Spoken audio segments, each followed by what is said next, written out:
अग्रेसर असणारं व्यक्तिमत्व आहे. म्हणजे कोणालाही कुठलीही मदत जर लागली तर त्याच्यामध्ये तुमची सगळ्या मंडळींनी एकत्र करणं आणि मग त्या व्यक्तीच्या पाठीमागे उभं राहणं. काही दवाखान्याचं हॉस्पिटलची अडचण आली तर त्याला देखील मोठी मदत करणारं ते व्यक्तिमत्व समीर भाईच्या रूपानं आपल्या सगळ्या मंडळींना सातत्याने जे काम करतात आणि म्हणून ते आहे. आम्ही देखील मागच्या निवडणुकीमध्ये देखील ते आमच्याबरोबर होते.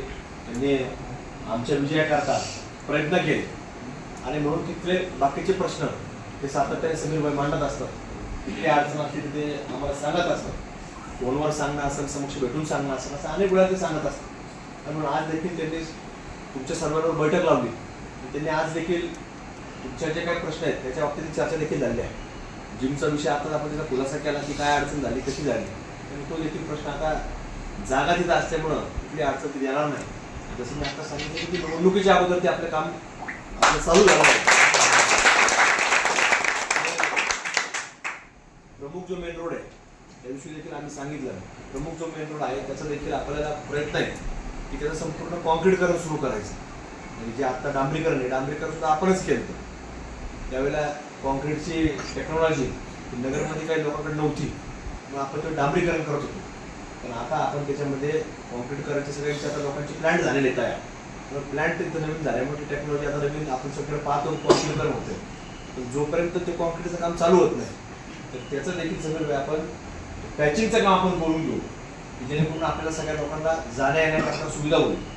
आणि अनेक कामाच्या बाबतीत काही वेगळं सांगायची गरज नाही. तिथे अनेक कामं आजही चालू आहेत. ते सगळे आपण तिथं निधी उपलब्ध करून दिलेला आहे. कुठलं काम असं छोटं मोठं जरी काम असलं तर ते सगळे कामं आपण निधी उपलब्ध करून देऊन ते कामं आजही चालू आहे. म्हणजे पिण्याच्या पाण्याच्या लाईनपासून टाकी चालू करण्यापासून लाईट लावण्यापासून ते सगळं काम ते आपण करत आलेलो आहे.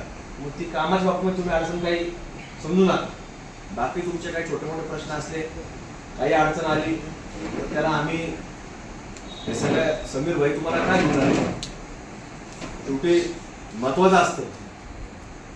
कारण काय असतं आता समजा सगळ्यांचा संपर्क येत नाही. 4 माणसाचा, 5 माणसाचा, 10 माणसाचा, 100 माणसाचा संपर्क येतो. पण ते माणसं तुम्हाला का सांगतात? कारण की जसं तुम्हाला त्यांच्यावर विश्वास आहे तर त्यांना तसा आमच्यावर विश्वास आहे. विश्वास नसता तर त्यांनी तुम्हाला आमच्यापर्यंत आणलंच नसतं. त्यामुळे हे सगळं गॅरंटीचं काम असतं. तुमची गॅरंटी त्यांना असते आणि त्यांना आमची गॅरंटी असते, आम्हाला त्यांची गॅरंटी असते. हे सगळं एक कामाची पद्धत असते, प्रक्रिया असते. त्यामुळे हे विश्वास आणि गॅरंटी ही महत्त्वाचा विषय असतो. त्यामुळे त्यांचा आमच्यावर विश्वास आहे त्याच्यामुळे तुम्हाला ते घेऊन आले. जर त्यांचा विश्वास नसता तर ते म्हटले असते की आपल्याला काय तिथं काय म्हटले असते जायचं, त्यांनी सांगून टाकलं. पण त्यांना ती गॅरंटी विश्वास आहे आणि हे सगळं विश्वासावरती काम चालतं.